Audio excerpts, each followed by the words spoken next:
Bueno, la portada de la presentación es de una plaqueta activada. Observe que la plaqueta tiene espículas y de fondo también tenemos un stent coronario. Eso es para ilustrar el tema de hoy, que es un caso clínico bastante interesante y de mucho reto para el manejo. Se trata de un paciente que va a ser sometido a una intervención quirúrgica pero que tiene un stent coronario, un escenario que ahora con cada vez más frecuencia vamos a estar enfrentando. Vamos a desarrollar este tema basando en el siguiente esquema. Primero vamos a revisar el caso clínico y posteriormente vamos a trasladar al escenario de una cirugía en este paciente. Y al final vamos a hacer un resumen de los mensajes más importantes para llevar a casa. Es un caso clínico que suscitó hace un par de años. Se trata de un paciente masculino de 67 años que consultó por dolor torácico. Pero es importante también tener en cuenta la hora de la consulta, porque él llegó a las 3 de la madrugada. Obviamente, cuando alguien consulta por un dolor torácico a las 3 de la madrugada, hay que darle bastante crédito de este dolor. Y se le realizó un electrocardiograma. Este electrocardiograma muestra cambios un poco como inespecíficos, porque acá en D3 tiene una Q, pero tiene una alteración en ST y T. Parece como si tuviera una elevación de ST, y lo mismo en AVF, pero en AVF también hay una onda Q. Estos cambios no son tan contundentes y se considera entonces como un cuadro de síndrome coronario agudo sin supradenivel de ST. Aunque aquí se puede como imaginar de que aquí hay un discreto supradenivel, aquí hay otro supradenivel, y el reporte automático del trazo tampoco está como muy claro de qué es lo que tiene ese paciente realmente. Obviamente, en el contexto de alguien que consulta por un dolor torácico a las 3 de la madrugada y con semejantes hallazgos en el electro, en un hospital que cuenta también con la opción de cateterismo coronario, entonces este paciente fue llevado a sala de hemodinamia y ahí se le intentó realizar un cateterismo coronario mediante punción a través de la femoral. Y sin embargo, aquí ustedes pueden ver la ingle cómo quedó. Después de múltiples intentos de punción, no se logró, no se logró canalizar la arteria femoral para poder avanzar ahí un catéter y hacer la arteriografía coronaria diagnóstica y eventualmente terapéutica. Entonces, en ese escenario se tuvo que cambiar de abordaje y si a nivel femoral no se logra, se puede ahora realizar la opción por vía de la arteria radial, aunque muchos de los cardiólogos actualmente ya hacen un abordaje de primera opción, la arteria radial, debido a su menor complicación en cuanto a sangrado. Así es que se escogió como segunda alternativa el abordaje por la arteria radial, pero ahí tampoco pudo por la arteria radial, así es que el cardiólogo tuvo que ir más arriba y como última opción hacerlo por la arteria braquial. Y aquí se ve cuando le había colocado una torunda para la hemostasia post procedimiento. ¿Y cómo quedó y qué fue lo que se le encontró? En la arteriografía se encontró una obstrucción. Aquí se puede ver esto que se ve aquí, tiene forma de una C, es la coronaria derecha. Entonces, como una manera de ubicar fácilmente en una coronariografía, cuando vemos esta morfología en forma de una C, corresponde a la coronaria derecha y observe que tiene un aspecto completamente anormal con lúmenes arrosariados y específicamente acá entre el tercio medio al tercio distal se encuentra esta zona de obstrucción con una estenosis crítica de más de 95% y esa es la razón fue por la cual se le realizó una angioplastía con balón y aquí se ve el resultado angiográfico post angioplastía. Aquí se ve claramente cómo mejoró el resultado angiográfico con la mejoría del lumen donde estaba la obstrucción. Aquí estaba la obstrucción y aquí claramente se ve cómo post angioplastía mejoró el flujo coronario.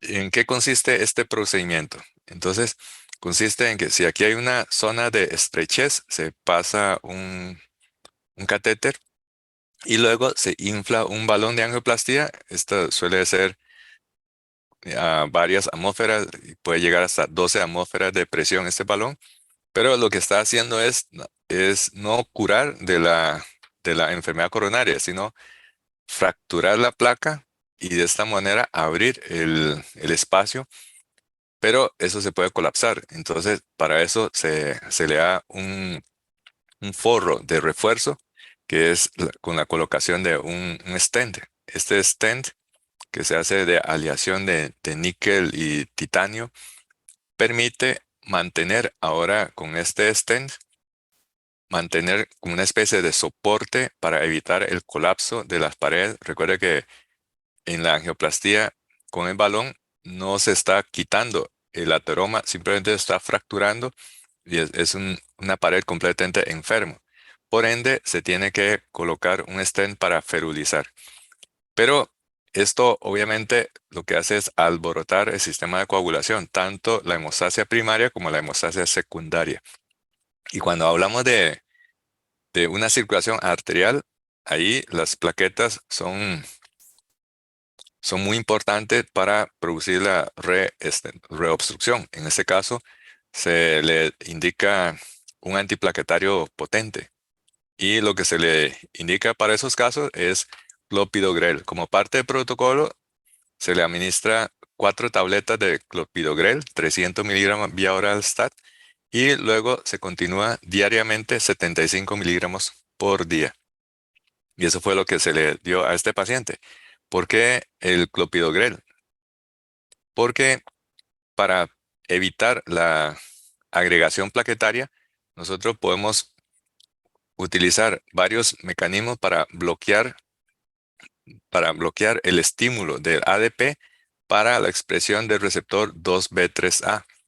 Recordemos que el receptor 2B3A es el receptor que se expone en la membrana plaquetaria y va a permitir la agregación plaquetaria, porque el receptor 2B3A no es ni más ni menos que el imán que engancha al fibrinógeno.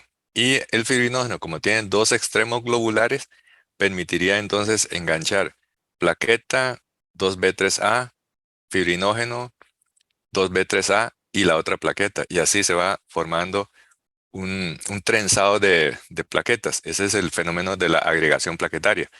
Pero si nosotros bloqueamos los mecanismos que exterioriza el 2B3A, dentro de esto está ADP, también está el tromboxano A2, también está la serotonina, entre otros.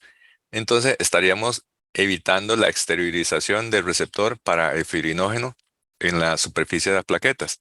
Y el clopidogrel, como vemos acá, el clopidogrel es un bloqueador del receptor P2Y12 y es un mecanismo que permite entonces prevenir la agregación de las plaquetas. Vamos a ver en este video de animación, aquí hay un corte, hay un daño vascular. Aquí está la plaqueta que en condiciones normales no activada tiene forma de un disco, por eso se llama trombocito.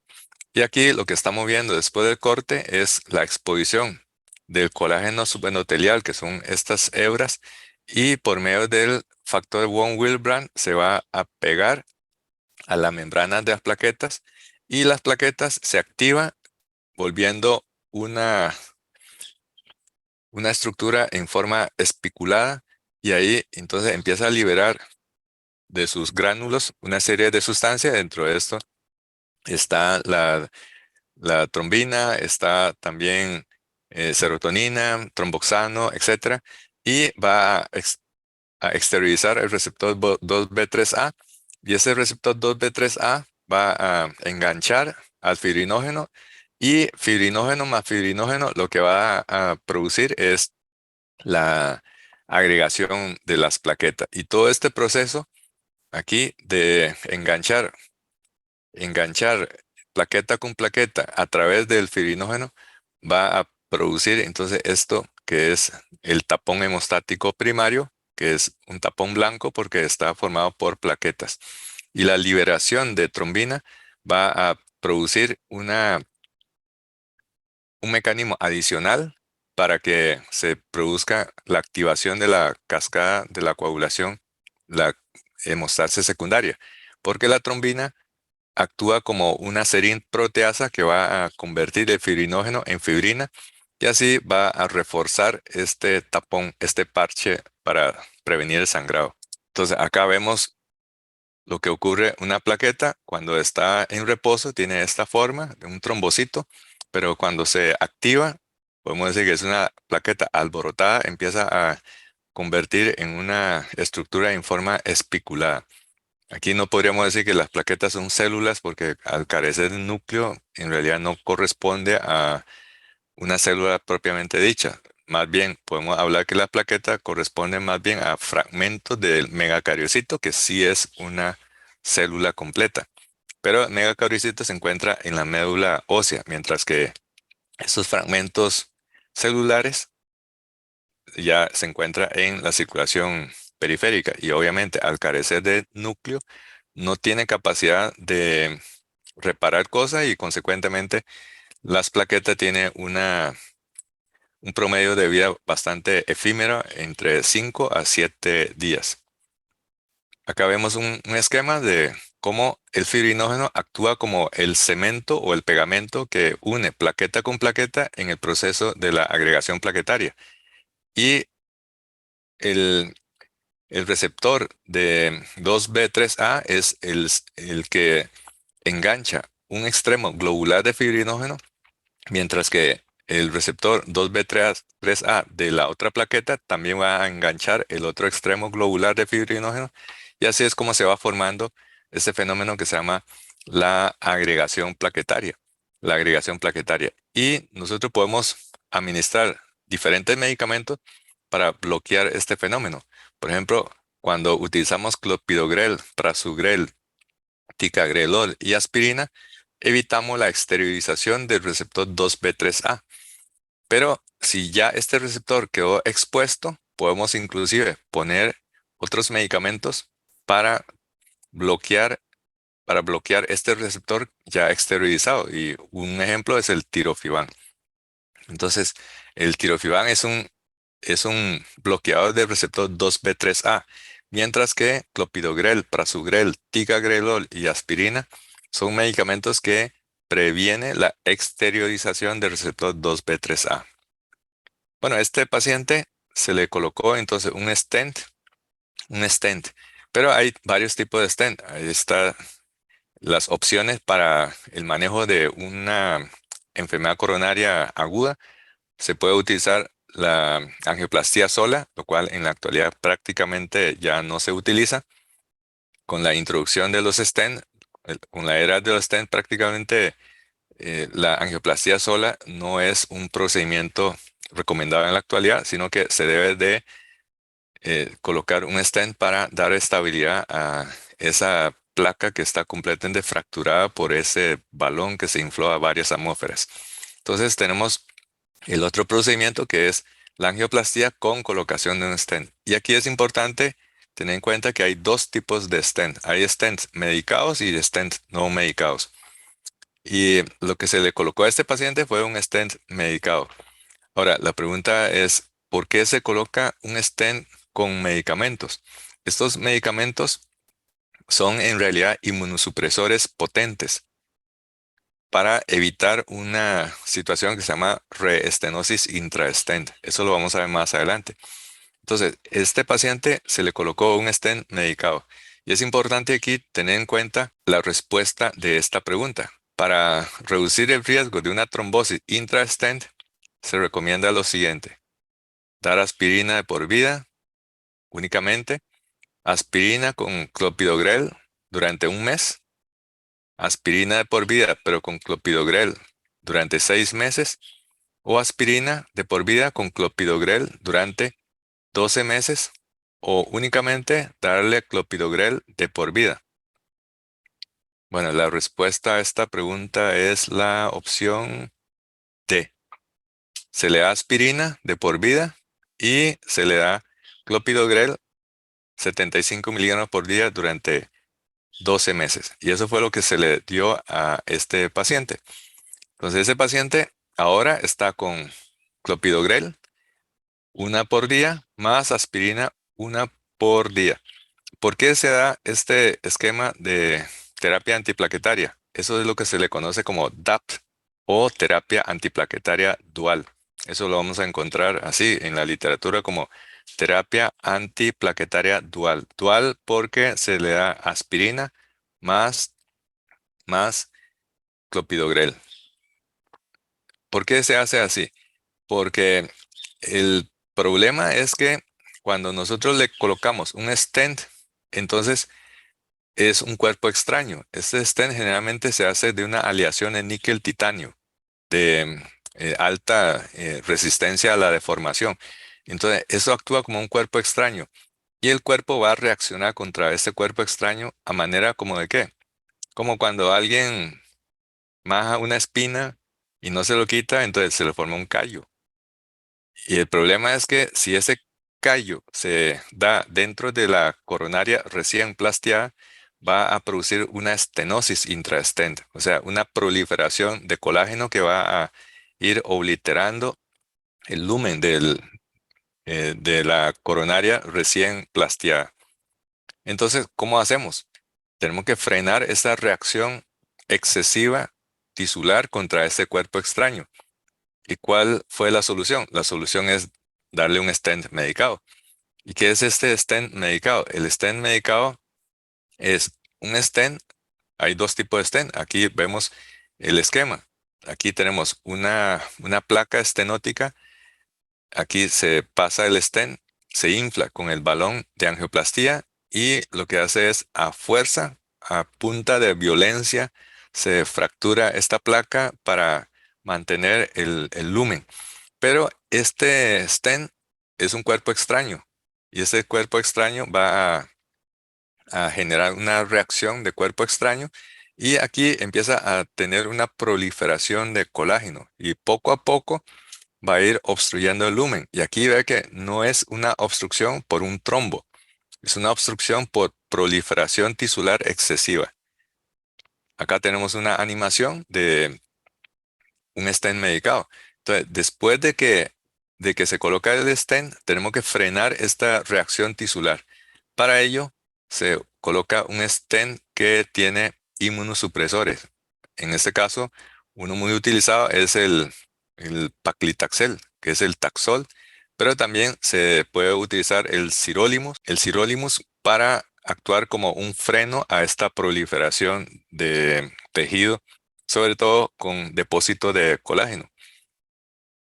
Pero, ¿cuál es el problema? El problema es que frenamos, cuando frenamos este mecanismo normal de reparación tisular, el, el stent queda más tiempo expuesto al lumen donde se va a inducir la activación de la cascada de coagulación. Es decir, en condiciones normales, cuando se coloca un stent sin medicación, al mes ya queda ese stent reendotelizado. O sea, ya no está expuesto al flujo de la sangre.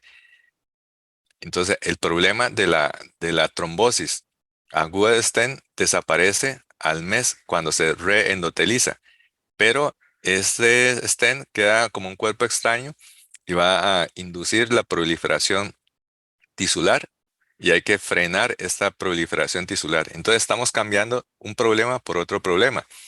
Con el medicamento inmunosupresor, el stent queda más expuesto por más tiempo. Ya no se reendoteliza en un mes, sino que se reendoteliza en varios meses. De ahí que hay que mantener este paciente con un stent medicado con terapia antiplaquetaria dual durante al menos 12 meses. Ya a los 12 meses, la proliferación se ha frenado, pero también se ha reendotelizado.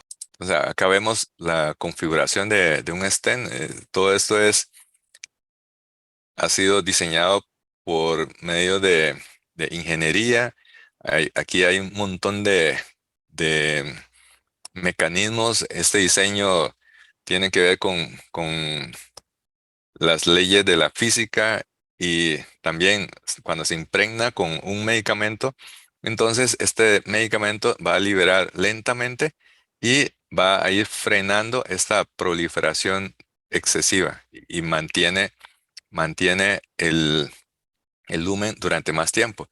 Y esta reendotelización va a ocurrir en forma mucho más lenta y esto expone el colágeno, pero expone el stent al flujo, al torrente sanguíneo durante más tiempo. En lugar de un mes, lo hace durante varios meses. De ahí la necesidad de dar terapia antiplaquetaria durante 12 meses. Bueno, a ese paciente entonces se le hizo la angioplastía, hubo un excelente resultado angiográfico, se le colocó un stent que es un stent medicado, ya se le inició la terapia dual antiplaquetaria, se le dio 300 miligramos de clopidogrel y 100 miligramos de aspirina. Bueno, y ahí entonces ya está listo para irse para la casa. Pero al día 2 después del procedimiento, el paciente presenta dolor abdominal. Dolor abdominal y en el ultrasonido el radiólogo reporta que hay líquido libre perihepático. Líquido libre perihepático. Y aquí la cosa ya empieza a complicarse. Porque recordemos que ese paciente había sido accesado inicialmente por la vía femoral y luego de múltiples intentos muy traumáticos, no se logró canalizar y hubo necesidad de ir a la radial, que tampoco, y luego terminó en un acceso braquial. Esta es la radiografía de tórax del ingreso. Aquí realmente, aparte de que se ve que es un corazón grande a expensas del ventrículo izquierdo, no se ve ninguna otra cosa anormal. Pero la radiografía eh, post procedimiento, porque ese paciente estaba con un dolor abdominal, prácticamente un abdomen en tabla. Entonces le mandaron una radiografía de tórax y aquí se ve algo muy llamativo. Aquí se ve que tiene aire libre subdiafragmático. Que sea perforado, no sabemos, pero de que hay una víscera hueca perforada, esto es indudable y hay que llevarlo a la sala de operaciones. Pero aquí tenemos un serio problema, porque ese paciente está con anticoagulación y también con doble antiagregación. Entonces ya estamos viendo cómo resolver el escenario de una cirugía en un paciente con una enfermedad arterial coronaria que ha sido plastiado, que tiene un stent y tiene anticoagulación y tiene doble antiagregación.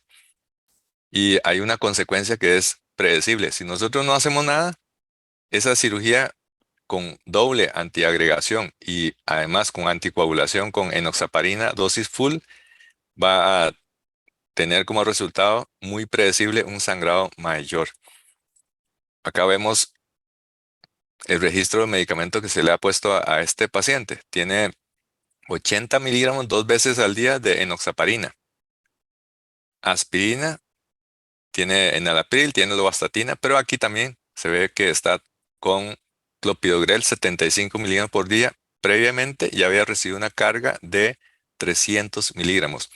Inclusive, si los pacientes están tomando eh, un, un medicamento como como una estatina, en algunas guías recomienda de que la dosis de carga de clopidogrel no sea de 300 miligramos, sino de 600 miligramos. Bueno, pero en ese paciente lo que se le dio fue 300 miligramos, 4 tabletas. Y evidentemente con enoxaparina y con aspirina y con clopidogrel estamos en un escenario de anticoagulación full y doble antiagregación. Para llevar a sala de operaciones tenemos que revertir estos efectos sobre la hemostasia. Tenemos que ver cómo revertir la anticoagulación con enoxaparina y tenemos que ver cómo revertir la antiagregación dual con aspirina y clopidogrel. Y recordemos que es una cirugía de emergencia. Tiene una víscera hueca perforada. Vamos a ver etapa por etapa. Primero tenemos que ver cómo hacemos con la enoxaparina. Evidentemente, 80 miligramos por día, bueno, 80 miligramos 2 veces al día, este paciente está full anticoagulado. Pero la enoxaparina lo que altera es la hemostasia secundaria. Entonces, tenemos que revertir esta dosis de enoxaparina que se le ha administrado. La última dosis fue de 80 miligramos. Eso significa que tiene 8.000 unidades anti-10A en una jeringuilla de 0.8 cc. Entonces, tenemos que revertir con protamina. La protamina tiene una presentación de ampolla de 5 cc con 50 miligramos. Y cada miligramo de protamina equivale a 100 unidades de actividad de protamina. Eso significa de que la neutralización de protamina a la heparina que ocurre en una relación estequiométrica 1 a 1 significa de que cada ampolla de protamina va a neutralizar 5.000 unidades de heparina. Entonces, haciendo los cálculos, como este paciente había recibido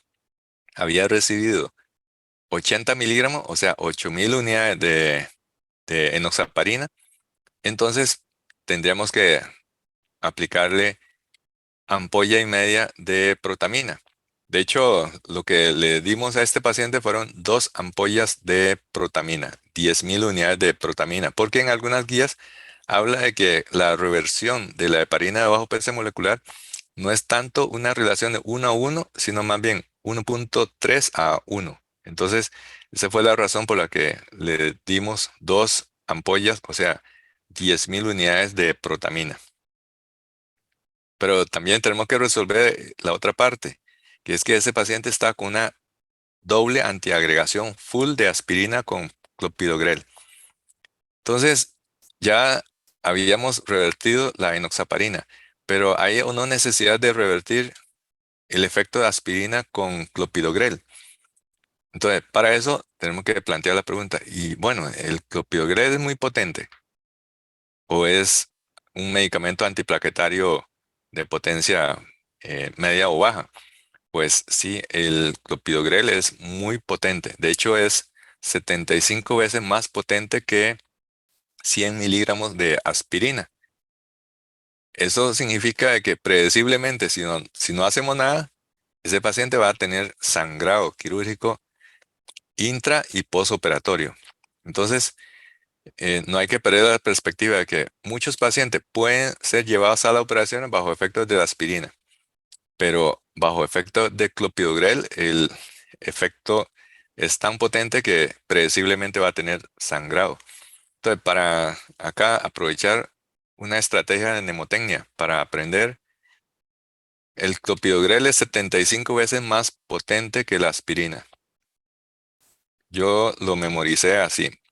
La tableta de clopidogrel tiene 75 miligramos. Entonces, es 75 veces más potente que la aspirina. Para facilitar la memoria. Entonces, y en la actualidad está surgiendo en el mercado no solamente aspirina y clopidogrel, sino que también hay otros medicamentos que tenemos que conocer. Por ejemplo, el ticagrelol y el prasugrel. Son dos antiplaquetarios también muy potentes que se está utilizando en muchos pacientes. Y hay que conocer los nombres de marca y inclusive también los precios. Aquí tenemos las presentaciones de clopidogrel, que lo distribuye Sanofi Aventis con el nombre de marca de Plavix. Viene tableta 75 miligramos.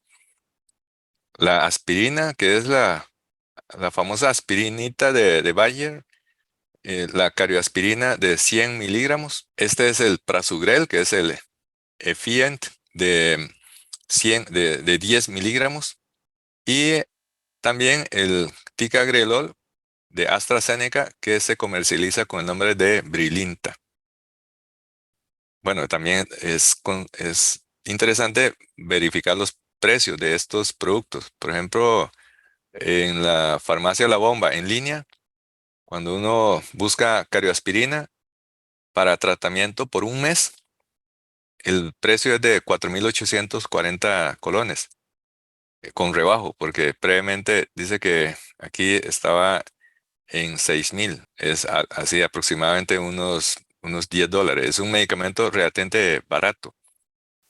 Pero vamos a ver con el clopidogrel, el Plavix. El Plavix de 75 miligramos tiene un precio de 31.900. Inclusive hay también una combinación ya fijado con ácido acetil salicílico. Entonces, en una sola tableta viene 75 miligramos de Plavix y 100 miligramos de aspirina. Eso se llama Coplavix. Coplavix.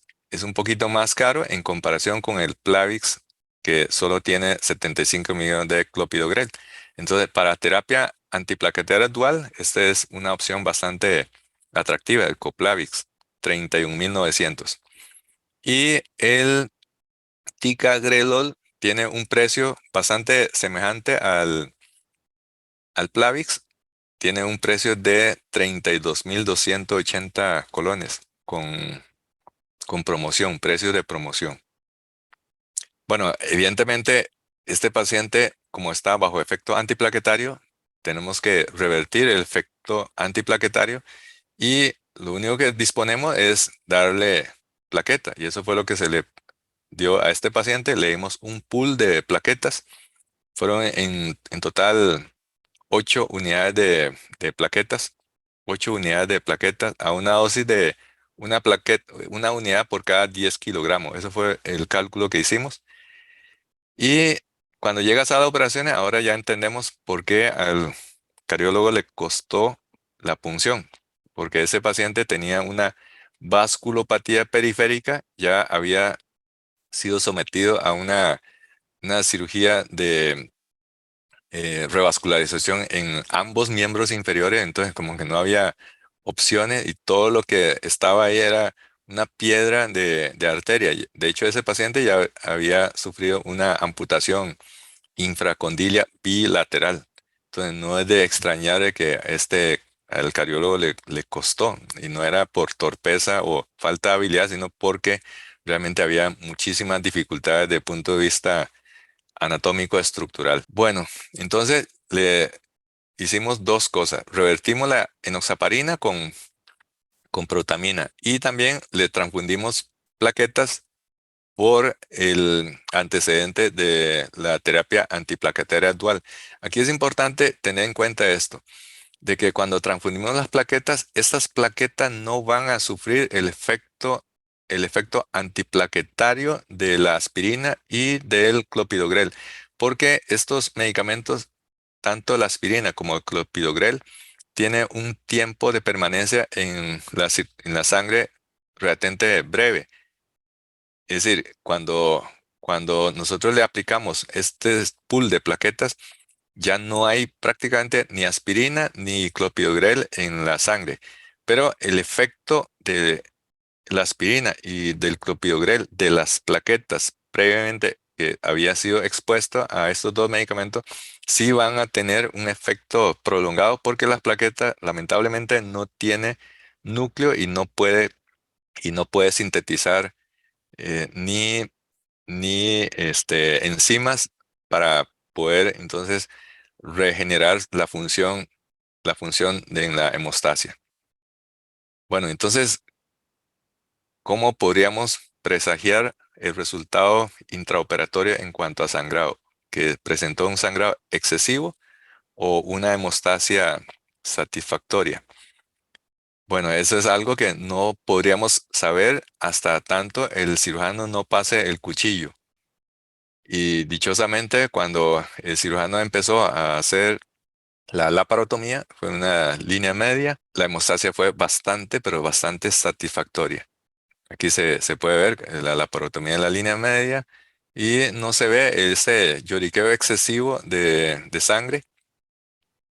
Y predeciblemente habría que buscar en la fosa ilíaca, sobre todo la fosa ilíaca derecha, que fue donde el cardiólogo punzó en forma repetitiva. Pero aquí ya vemos el, el- la fosa ilíaca derecha, pero aquí no hay nada, absolutamente nada, porque pensaríamos de que como se había punzado ahí, entonces que se iba a encontrar una perforación, por ejemplo, a nivel del ciego, pero aquí no había nada. Pero al entrar se vio este líquido. Este líquido es un líquido achocolatado, completamente anormal. Entonces los cirujanos empezaron a buscar a ver dónde estaba el sitio perforado. Y la perforación fue aquí, esto fue en el estómago, en, en la cara anterior del, del píloro, ahí donde estaba la perforación. Lo que tenía este paciente era una úlcera péptica que se perforó. Posiblemente este paciente ya tenía esto, no es que en 2 días se iba a formar una úlcera, se iba a perforar, pero entre el estrés y posiblemente la medicación que estaba recibiendo fueron detonantes para terminar de abrir y darse la perforación. Bueno, lo que se le hizo fue un, una rafia y se le colocó un parche de Graham. Y ahí tenemos el paciente en el postoperatorio, se le colocó este dreno bastante seco. Dichosamente no hubo sangrado em, excesivo ni en el intraoperatorio ni en el postoperatorio. Y esta es la radiografía de tórax de control. Desapareció ya la, la imagen del signo de ala de gaviota que indica la presencia de aire libre subdiafragmático propio de una perforación de víscera hueca. Y ese paciente siguió evolucionando en forma satisfactoria. De hecho, a pesar de que tuvo una intervención coronaria aguda, uno pensaría que podría tener complicaciones hemodinámicas, pero ese paciente nunca presentó complicaciones hemodinámicas y evolucionó en forma muy satisfactoria y al quinto día posoperatorio fue egresado. Bueno, es como inevitable no dejar de plantear la pregunta. Si se le hizo una laparotomía, una línea media, se empezó primero a nivel infraumbilical porque lo que se estaba buscando era una perforación de ciego, pero se tuvo que extender hacia arriba, o sea, una prácticamente incisión sifopubiana. Entonces eso invita a atreverse, ¿no? A manejar agresivamente la analgesia con este paciente. Bueno, ¿y qué tal si le ponemos un catéter epidural para una cirugía de semejante magnitud? Bueno, aquí entre querer, poder y deber son tres cosas diferentes. En un escenario así, probablemente sería una decisión insensata colocarle algo invasivo a nivel del neuroeje, porque no solamente en momento de punción, sino que después hay que atiempar la retirada del catéter epidural. Y además, usted no está completamente seguro, con demasiada confianza de que se va a hacer una punción nítida, limpia a primera intención, porque hay veces en que nos pasa esto, que puede ser que este no es el caso de este paciente, porque a este paciente nunca le tocamos la espalda, pero hay situaciones en donde uno entra por un nivel, no logra, otro nivel, no logra, empieza a sangrar y aparece un abultamiento de un hematoma Esto en el escenario de un paciente que además usted tiene que reiniciarle la anticoagulación y la terapia antiplaquetaria dual, eso es embarrar demasiado la cancha. Pero eso no significa de que no debamos conocer si el paciente fuese de otro escenario, que no es de un paciente que se le hizo una angioplastía y stent, sino que viene para una cirugía electiva y que estaba tomando, por ejemplo, Prasugrel o Clopidogrel. Tenemos que conocer algunos tiempos. Por ejemplo, las guías de ASRA recomienda de que si el paciente está tomando Prasugrel o Clopidogrel, se recomienda retirar entre 5 a 7 días para el Clopidogrel y hasta 7 a 10 días para el Prasugrel antes de pensar en manipular el neuroeje, punzar el neuroeje. Y después de que ya hemos colocado el catéter epidural, podemos reiniciar el Prasugrel o el Clopidogrel alrededor de las 6 horas. Igualmente es un poco lioso después tener que tomar la decisión de retirar catéter epidural cuando ya el paciente está bajo efecto de Prasugrel y Clopidogrel. Bueno, entonces, para terminar, ¿cuáles son los mensajes para llevar a casa de un caso de esto que fue bastante difícil la toma de decisión? Sobre todo, ahora lo estamos viendo en frío, pero tomar la decisión en tiempo real, cuando no tenemos la certeza de qué es lo que va a pasar, fue bastante difícil, pero a su vez fue un ejercicio mental bastante gratificante, sobre todo cuando vimos al paciente egresar del hospital a los 5 días en condiciones estables. Obviamente, dentro de lo mal que está desde el punto de vista cardiovascular, de su vasculopatía periférica y vasculopatía coronaria que tiene, posiblemente no le augura un pronóstico muy bueno a largo plazo, pero en la consulta aguda, ese paciente tuvo una evolución bastante satisfactoria. Entonces, estos escenarios son cada vez más frecuentes en pacientes que amerita de cirugía, pero tienen un stent coronario y está recibiendo terapia antiplaquetaria. Y sobre todo cuando son stents medicados en donde la terapia antiplaquetaria se extiende por 12 meses en la modalidad dual. Entonces, esto de esta diapositiva, rodeado de antiplaquetario a este stent, sobre todo un stent medicado, ahora tenemos que agregar un factor más que es la cirugía. Y hay que aprender a lidiar con estos pacientes que, como le había dicho previamente, cada vez vamos a estar viendo estos pacientes con más frecuencia en sala de operaciones.